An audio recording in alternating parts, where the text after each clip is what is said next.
aujourd'hui, vidéo qui s'adresse aux gens qui souhaitent commencer la boxe ou qui doutent et qui ne passent pas le pas en fait. Alors moi j'ai mis plus de 6 mois à commencer la boxe alors que j'en avais envie. Donc c'est important de comprendre les mécanismes qui font qu'on ne passe pas à l'action.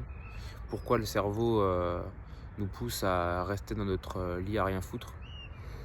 Il y a énormément de mécanismes en fait, mais les sports de combat en particulier par rapport à d'autres projets comme une entreprise ou n'importe quoi en fait de nouveau qu'on entreprend dans la vie. Les sports de combat, il y a quelque chose en plus qui est la notion de violence physique qu'il n'y a pas ailleurs et à laquelle nous, petits occidentaux que nous sommes, déconstruits, on n'y est pas confrontés directement. Puis dans la société, de façon théoriquement, on n'a pas à se battre, ce qui fait qu'on n'a pas l'habitude d'être confronté à la violence. D'ailleurs, on peut voir le nombre de gens qui sont choqués quand ils regardent un combat de boxe ou, ou de MMA ou n'importe quoi, ou de sport, ou du JJB ou du judo, des choses comme ça. Énormément de gens sont choqués. C'est une question d'habitude en fait, c'est juste une question d'habitude d'être choqué ou pas. La preuve en est, c'est qu'avant j'étais extrêmement choqué de la violence des coups en Muay Thai, des coudes sur la gueule que les gens se prennent. Alors j'en ai jamais pris un, hein, mais à regarder en tout cas, j'en ai plus rien à foutre. Alors que les étranglements, les clés de bras, etc., les choses comme ça, je trouve ça dégueulasse, je trouve ça vraiment horrible, une articulation qui part pas dans le bon sens. Alors que par exemple, mon frère qui fait du judo, on n'a rien à foutre, pour lui ça lui pose pas de problème. Et au contraire, lui, il voit les coups de coude dans la gueule comme une abomination. Donc c'est juste une question d'habitude. Et en tant que petits occidentaux, nous ne sommes pas confrontés à la violence. Là, je suis accompagné, il y a un chien là. Et donc on n'y est pas confronté. Mais en fait ça s'inscrit dans la logique de communisme mental qui règne en ce moment. C'est que l'État s'occupe de votre santé, l'État s'occupe de l'éducation des enfants, l'État s'occupe de votre capacité à vous défendre, l'État s'occupe de tout en fait. Donc en fait vous n'avez pas besoin de rien foutre, vous pouvez rester dans votre piole et théoriquement il vous arrivera rien. Alors ça n'arrive pas, hein. On est forcément confronté à la violence un jour ou l'autre, et c'est en fait c'est même pas une question d'en arriver aux mains. C'est pas que les gens ne savent pas, je pense que les gens savent mais nient en fait le fait que on est des êtres humains qui renvoient une image à travers notre communication, notre manière de s'exprimer, notre manière de nous tenir, de regarder. On renvoie une image en fait aux autres gens et on n'est pas du tout les seuls à fonctionner comme ça en fait. Par exemple, les homards fonctionnent exactement de la même manière. Avant de se battre contre un autre, donc souvent c'est pour des raisons très importantes comme par exemple prendre une caverne, une grotte en fait dans l'eau. Et s'il y a déjà un homard qui occupe la place, il faut se taper pour avoir une nouvelle maison. Et ce qu'ils font, c'est qu'avant de se battre, ils se regardent et ils émettent des phéromones. Et en fait, ces phéromones contiennent énormément d'informations. C'est incroyable en fait. Il y a leur taille, il y a leur poids, il y a leur passé de combattant en fait. Dans les phéromones qui relâchent, il y a si vous voulez, il y a le palmarès, 40 victoires, 30 KO, 7 défaites dans ces phéromones-là. Ce qui fait qu'en fait l'autre homard peut évaluer si ça vaut le coup de se taper en fait. Si ça vaut le coup de se taper, parce que si le mec en face il a 50 victoires et 2 défaites, vaut mieux peut-être juste fuir et pas se taper pour pas mourir. Les humains fonctionnent exactement de la même manière en fait. Si vous vous tenez mal, si vous avez du mal à vous exprimer, les gens vont le ressentir et les gens vont l'exploiter même inconsciemment en fait. Les gens vont voir qu'ils peuvent vous dominer et c'est à travers cette communication non verbale, enfin verbale et non verbale, que les gens exploitent des failles. Donc en fait, faire un sport de combat, ça rentre dans cette logique de se créer une image et changer l'image qu'on envoie aux autres. C'est pas nécessairement pour se taper en fait, puisque dans l'idéal on n'a pas à se frapper en fait dans la rue. Enfin ça c'est pour les gens qui comprennent pas pourquoi on commence des sports de combat. Alors maintenant, comment passer le pas? Commencer la boxe, en fait il faut comprendre pourquoi on ne commence pas. Pourquoi énormément de gens, pourquoi on a les mêmes schémas, pourquoi on reste tous dans notre piole à rien foutre et on commence jamais ce qu'on a vraiment envie de faire.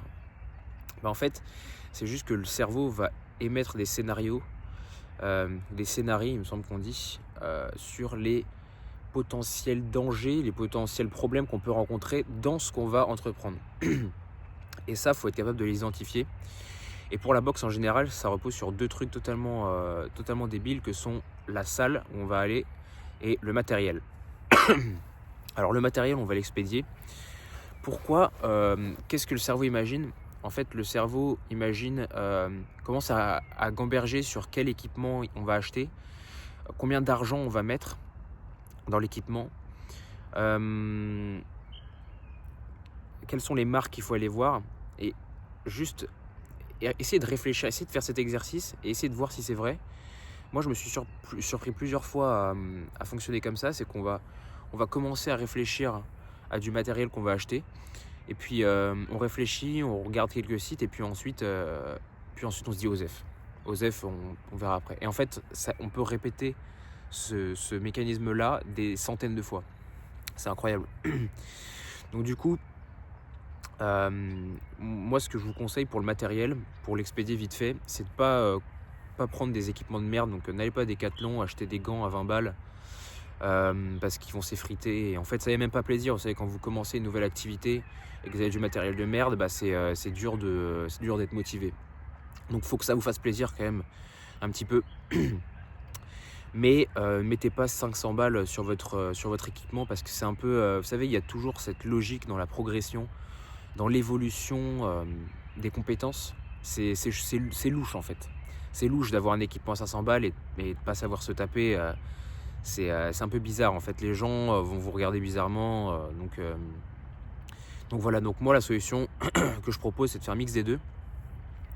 Moi, ce que j'ai fait, c'est que j'ai mis le paquet sur les gants et les protèges tibia. Je trouve que c'est assez important. Et par contre, le short, surtout en Muay Thai, il y a moyen de trouver des trucs vraiment éclatés qui sont vraiment moches, et j'ai fait ça. En fait, j'ai pas eu le choix, hein. C'était le club, mais en fait, c'est juste l'histoire de prix et de pas mettre un truc qui coûte 100 balles, quoi. Donc faut essayer d'avoir justement un équilibre entre une certaine partie des équipements et de l'autre. Donc prenez un short éclaté, prenez n'importe quoi, hein, n'importe quelle marque, vous en trouvez un à 20 balles, voilà, ça fait très bien l'affaire. Et puis ensuite, vous allez prendre des gants et des protèges tibia, des bons gants et des protèges tibia. Moi, je recommande Twins ou Yokao, c'est pas mal, ça coûte cher. Mais comme ça, vous avez un bon équilibre. Je trouve que c'est un bon truc à faire. Donc déjà, vous voyez que en éliminant ce truc du matériel, vous réfléchissez déjà moins. Et puis déjà, vous éliminez toutes les fois, vous savez, où votre cerveau a commencé à chercher du matériel et ensuite il s'est dit OSEF, et on repart dans notre procrastination. Et ensuite, un des gros points d'hésitation et de création de scénario de notre cerveau, ça va être la salle. Pour la salle, il faut chercher en fait un truc qui est proche de chez nous, idéalement auquel on peut aller à pied.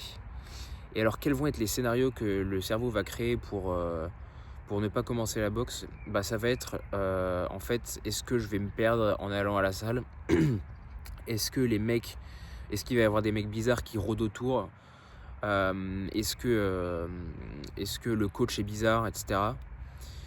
Et en fait, c'est des scénarios qui peuvent nous bloquer pour l'éternité. Alors, ça paraît con ce genre de truc, mais c'est vraiment ça qui vous bloque.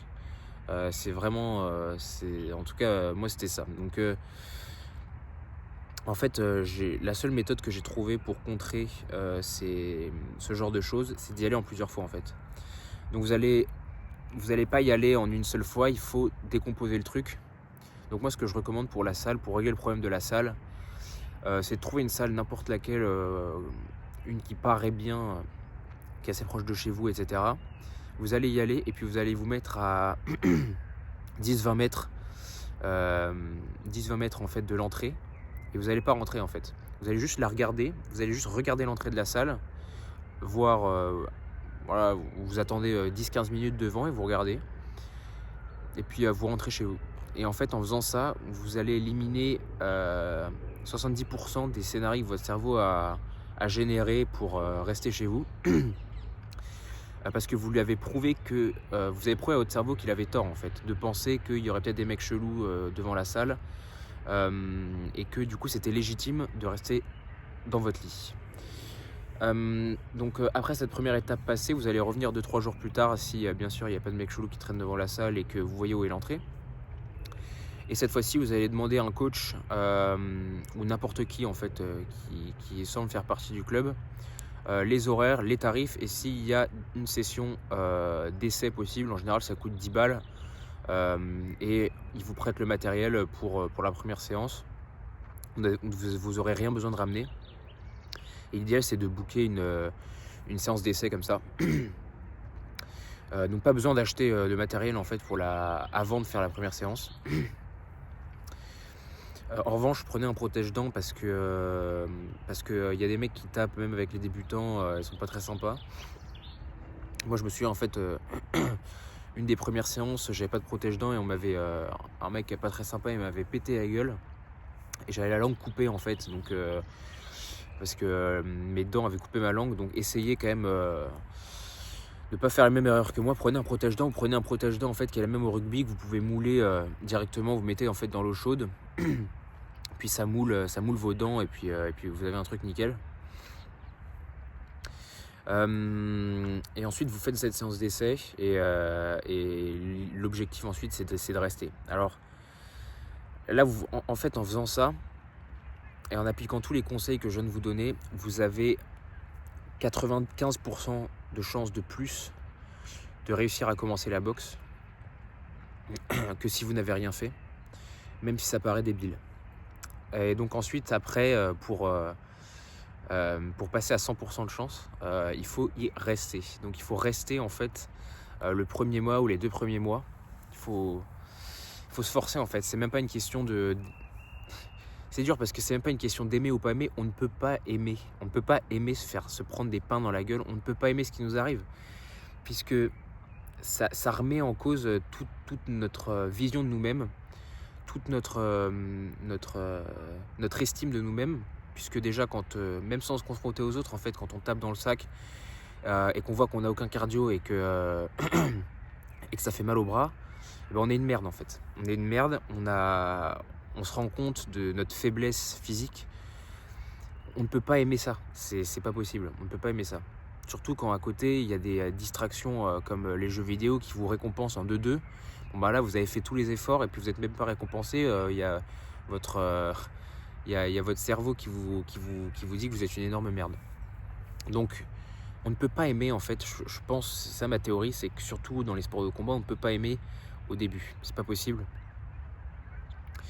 Et en fait encore moins quand on va faire les premiers sparring contre les autres, puisque là on se rend compte que on est terriblement faible quand on se fait taper dessus, on se met en boule, on joue les victimes, enfin bref, c'est horrible. Et en fait, il faut se forcer. Il faut se forcer parce que même si on n'aime pas, c'est en se forçant qu'on progresse. Alors,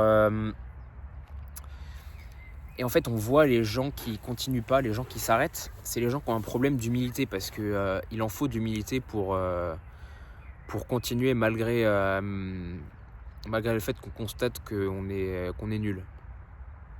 Et donc on voit les gens qui arrêtent, c'est des gens qui ont un problème avec l'autorité parce qu'ils supportent pas que le coach nous reprenne légitimement parce qu'on est éclaté. Ou alors c'est des gens qui n'arrivent pas à voir et à admettre qu'ils sont nuls en fait. Donc c'est trop pour eux et donc ils vont arrêter parce que ça les dépasse de se rendre compte, de se dire qu'ils sont trop nuls. C'est trop violent pour eux. Donc faut vraiment éviter ce piège.